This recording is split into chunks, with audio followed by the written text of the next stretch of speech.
49 பெருக்கல் 51 பெருக்கல் 54 பெருக்கல் 37 பெருக்கல் 123 ஆனது 24ஆல் வகுத்தால் மீதியை காண்கன்னு கேட்குறாங்க. ஸோ இந்த மாடல்ல சம் கேட்டாங்களா? 49 பெருக்கல் 51 பெருக்கல் 54 பெருக்கல் 37 பெருக்கல் 123 வகுத்தல் எதால வகுக்கிறோம்? 24ஆல் வகுக்கும் போது கிடைக்கக்கூடிய மீதி என்னன்னு கேட்குறாங்க. ஸோ ஃபர்ஸ்ட் இந்த 49 24 கேன்சல் பண்ணா 2 × 24 48 மீதி 1. அதே மாதிரி இந்த 51 24 கேன்சல் பண்ணா 2 × 24 48 மீதி 3. ஸோ அதே மாதிரி 54 கேன்சல் பண்ணா மீதி 6. ஸோ அதே மாதிரி 37 24 கேன்சல் பண்ணா ஒரு 24 மீதி 13.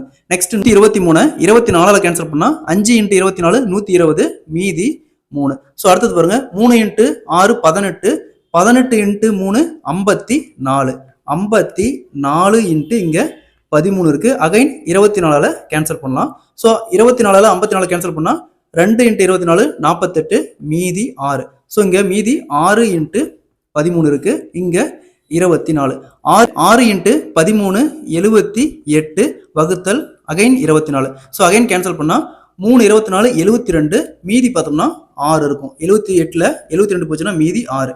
ஸோ இந்த எண்ணை 24ஆல் வகுத்தால் கிடைக்கக்கூடிய மீதி பார்த்தோம்னா 6.